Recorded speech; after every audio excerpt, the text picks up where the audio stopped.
నమస్తే. ప్రస్తుతం మనతో పాటు ఓయూ విద్యార్థి నాయకుడు కాశీ గారు ఉన్నారు. మాట్లాడదామన్నా. చెప్పండి, మీరు పెద్ద ఎత్తున కూడా బారికేడ్లు వేసారు, నిన్న రేవంత్ రెడ్డి వస్తుందని చెప్పేసి నిరుద్యోగులను ఎక్కడెక్కడ నిర్బంధాలు చేసారు, హౌస్ అరెస్టులు చేసారు, కొందరిని ఆ దగ్గర ఉన్న పోలీస్ స్టేషన్ పరిధిలో కూడా తీసుకెళ్లిన పరిస్థితి. మీరు అక్కడ ఏదో పసుపులీలు కూడా జల్లిరు. అసలు ఎందుకు జల్లవలసి వచ్చింది, ఏంది అసలు నిజంగా? 20 సంవత్సరాల నుంచి మా ఉస్మానియా యూనివర్సిటీ చాలా పవిత్రంగా, ఏ విధంగా అయితే సీత ఎంత పవిత్రంగా ఉంటుందో, నెమలి ఎంత పవిత్రంగా ఉంటుందో, ఈ దేవాలయాన్ని ఎంత పవిత్రంగా మేము హిందూ సాంప్రదాయ ప్రకారం ప్రకటిస్తామో, 20 సంవత్సరాల తర్వాత మేము కాపాడుకుంటూ వస్తున్న ఆత్మ గౌరవాన్ని దెబ్బతీసి, మా మానభావాన్ని దెబ్బతీసే విధంగా నువ్వు ఎప్పుడైతే అడుగు పెట్టినావో హామీలు ఇవ్వకుండా, అప్పుడే మా ఉస్మానియా యూనివర్సిటీ అనేటువంటిది మైలపడింది. మళ్ళీ రేపటి ఏదో ఒక విద్య చనిపోతానికి ఎవరు కారణం? అందుకోసం మేకనో లేకపోతే కోడినో బలిస్తాం. అందుకోసం పసుపు నీళ్ళతో బలిచ్చినాం, పసుపు నీళ్ళతో మేము సమర్పించినాం, శుద్ధి చేసినాం. తప్పేముందన్న? రేపటి మరి ఎవరైనా అయితే ఎవరు కారణం? ఈ రేవంత్ రెడ్డి కారణమా? ఈ ప్రజాపాలన, ఈ పోలీసు వ్యవస్థ కారణమా? ప్రజాపాలన ఎక్కడుంది? దౌర్భాగ్య పాలన కదా. ఇదంతా మీకు కనిపిస్తుంది కదా అన్న. మీ పైన కూడా అనేక రకాల ఇబ్బంది పెట్టిళ్ళు. మరి ఎవరు కారణం? ఎందుకని మేము అందుకోసం అడుగుతూ ఉన్నాం అన్న. అంటే ఎందుకు పసుపులీలు ఎందుకు రేవంత్ రెడ్డి సీఎం వచ్చింది కదా అన్న. సీఎం వచ్చేది ఉంటే తెలంగాణ రాష్ట్రానికి ముఖ్యమంత్రి రాజుగా రావాల్సిన ముఖ్యమంత్రి, ఇవాళ హామీలు ఇవ్వాల్సిన ముఖ్యమంత్రి, పై చేయి ఉండి ఇట్లా ఇచ్చుకుంటూ ఇవ్వాల్సిన ముఖ్యమంత్రి పిల్లిలాగా బిక్కుమనుకుంటా భయపడుకుంటా ఎక్కడెవరు వచ్చి దాడి చేస్తారో 15,000 మంది నుంచి 20,000 మంది పోలీసు బందోబస్తుగా నిర్వహించి, ఒక 3 కిలోమీటర్ 4 కిలోమీటర్ కంచెలంతా నిర్వహించి, నువ్వు ఎప్పుడైతే 200 మంది విద్యార్థులను అరెస్టు చేపించి అక్రమ కేసులు పెట్టించి భయాందోళనకు గురి చేసిన వ్యవస్థ, అత్యంత దారుణమైన వ్యవస్థ ఈ కాంగ్రెస్ ప్రభుత్వం యొక్క వ్యవస్థ. అందుకోసమే మేము చెప్తా ఉన్నాం, నీకు నిజ దమ్ము ధైర్యం ఉంటే నువ్వు ఉద్యోగాలు ఇచ్చినావని చెప్తున్నావు కదా, మరి రా ఉస్మానియా యూనివర్సిటీకి మాట్లాడదాం, రాక బహిరంగ సభ పెడతాం, మేము కార్యక్రమం మిమ్మల్ని కూడా పిలుస్తాం. ఒక 20,000 మంది విద్యార్థులు అంతా పిలిపించి నువ్వు ఇచ్చిన హామీలు ఏందో మేము ప్రకటిస్తాం, నువ్వు ప్రకటించు, సామరస్యంగా తెలుసుకుందాం. ఎందుకు ఇదంతా? ఎందుకు? ఒక సినిమా చూసినా అన్న, సింహరాశులు ఉంటుంది, అమ్మ మెరుపుదిగా ఒకసారి వచ్చి వెళ్ళిపోమా, టుపుకిట్లా వచ్చి వెళ్ళిపోవడం, టుపుకిట్లా అమ్మ మెరుపుదిగా ఒకసారి వచ్చి వెళ్ళిపోమా, టుపుకిట్లా వచ్చి వెళ్ళిపోవడం.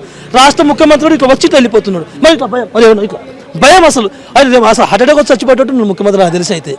మరి అది ముఖ్యమంత్రి 100 సంవత్సరాలు బతకాల, నిన్ను 100 ఏళ్ళు ఉండాలా. కాబట్టి మా సమస్యలు తీర్చాలా, ముందు మా సమస్యలు తీర్చాలా, నిరుద్యోగాన్ని నిర్మూలించాలా, ప్రతి ఒక్క సమస్య తీర్చేంత నువ్వు ఆ విధంగా ఉండాలా.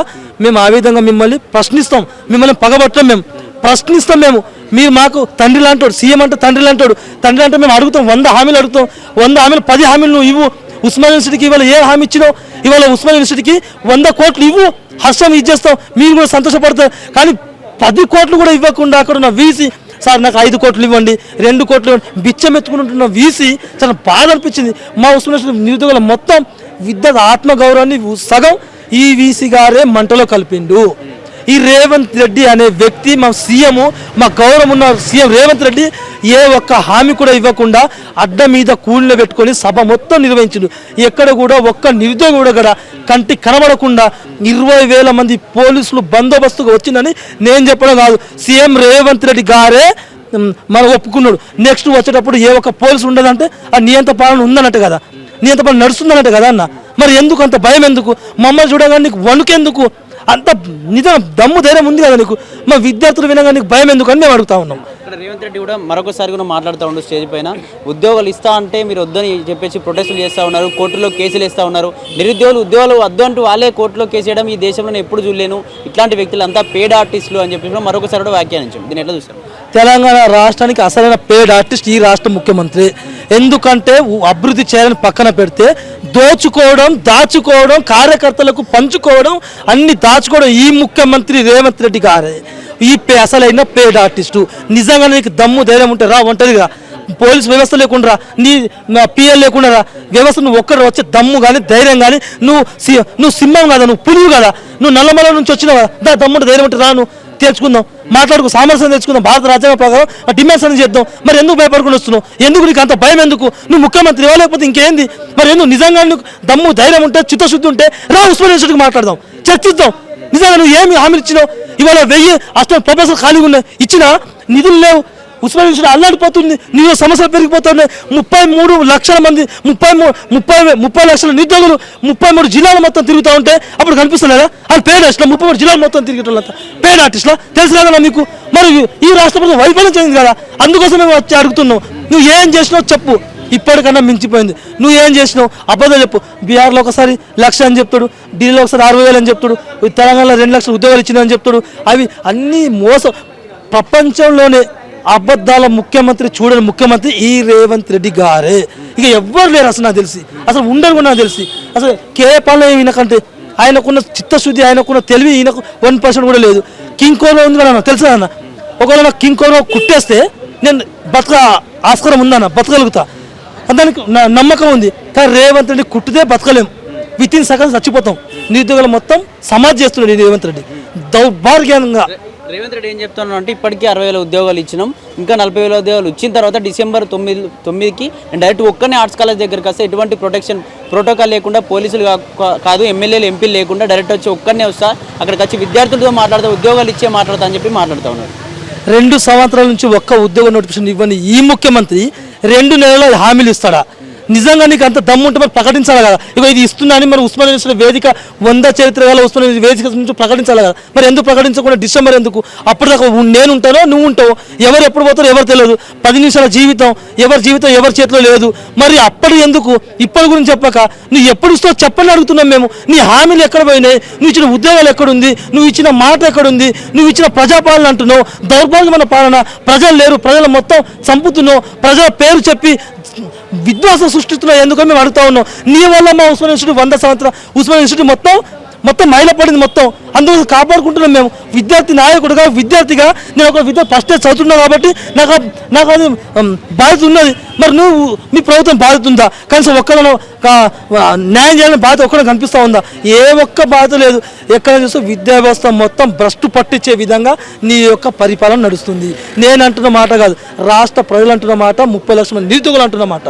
20 ఏళ్ల ఉద్యమాల పురిటిగడ్డ ఉస్మానియా సంబంధించిన ప్రస్థానంలో ఏ ఒక్క రోజైనా అంత పెద్ద ఎత్తున కిలోమీటర్ల మేర బారికేడ్లు వేసి స్టూడెంట్స్ అరెస్ట్ చేయడం ఇట్లాంటి ఎప్పుడైనా చూసారా? ఉస్మానియాలో ఎప్పుడైనా బారికేడ్ లాంటివి ఎప్పుడైనా చూసారా? రేవంత్ రెడ్డి పక్కన పెడితే కేసీఆర్ హయాంలో కూడా పెద్ద కంచెలు లేవు. అప్పుడన్నా కాస్తో కూస్తో న్యాయం బతుకున్నది. అప్పుడన్నా ముసలలో వాళ్ళో వీలో న్యాయంగా విద్యార్థులు కూడా ఆయన 1 లక్ష ఉద్యోగాలు వేసిండు. ఈయన 1% కూడా ఇవ్వకుండా 5 కిలోమీటర్లు ఒక 10 కోట్లు ప్రజా సొమ్ముని నిర్వహణ చేయకుండా విద్యార్థులందరూ ఈడ్చెళ్ళి మీ సభలో ఒక్కడన్నా విద్యార్థులు ఉన్నారా? మీ సభలో ఒక్క విద్యార్థి నాయకుడు లేకుండా అడ్డ మీద కూలిని తీసుకొచ్చి వాళ్ళ డబ్బులు ఇచ్చి తీసుకొచ్చి నడిపించాల్సిన కర్మ మీకు ఎందుకు వచ్చింది?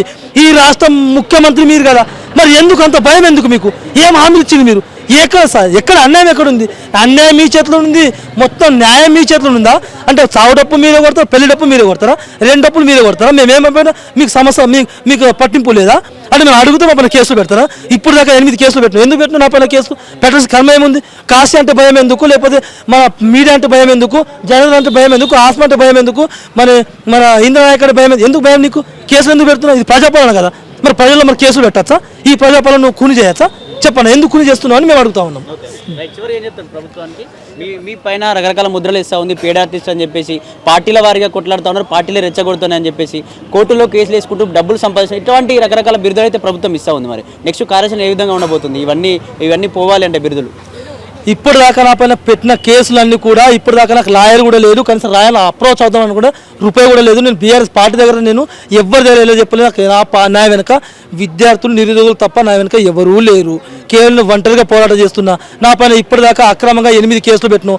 భయపడకుండా రాబోయే రోజులు నువ్వు గద్దె దింపే శివకాశిగా పని చేయకపోతే నేను ఈ ఉస్మానియా యూనివర్సిటీ నుంచి కావచ్చు ఈ రాష్ట్రంలో బలిదానం ఇవ్వడానికి సిద్ధంగా ఉంటా. అందుకోసం ఖచ్చితంగా గద్దె దింపే విధంగా రాష్ట్ర ప్రభుత్వం మొత్తం నలుదిక్కల నుంచి నీపైన దుమ్మెత్తి పోసే విధంగా, అంటే కక్ష కట్టం మేము నీకు ప్రశ్నించి న్యాయపరంగా మేము అడుగుతాం. ఖచ్చితంగా నువ్వు ఎక్కడ కనిపించినా నిన్ను అడ్డుకునే కార్యక్రమం జరుగుతుంది. నువ్వు డిసెంబర్ 9వ తారీఖున ఏ విధంగా వస్తావు మేము చూస్తాం. మేము ఒక్కరిద్దరం కాదు, 10,000 మంది నిరుద్యోగులు మొత్తం నేను అడ్డుకునే కార్యక్రమం చేస్తాం. నీ పైన మేము ఇట్లా అప్పుడు 20,000 మంది పోలీసులు బందోబస్తు పెట్టారు కదా, 1,00,000 మంది పోలీసులు బందోబస్తు పెట్టాల్సిన అవసరం ఉంటుంది. అప్పుడు నువ్వు ఆ పోలీసులతో సభ నిర్వహించాల్సిన అవసరం ఉంటుంది. అప్పుడు విద్యార్థి అవసరం లేదు, ఆయనకు ఆ కూలీలు అవసరం. ఎందుకంటే దాచుకోవడం దోచుకోవడం ఇది మాత్రమే తెలుసు. ఆయన ప్రజాపాలన తెలియదు, ఏం తెలియదు, రాక్షస పాలన. ఏ విధంగా అయితే రాక్షస ఆనందం పొందుతారో ప్రపంచంలోనే అత్యంత బలహీనమైన ముఖ్యమంత్రి సీఎం రేవంత్ రెడ్డి గారే.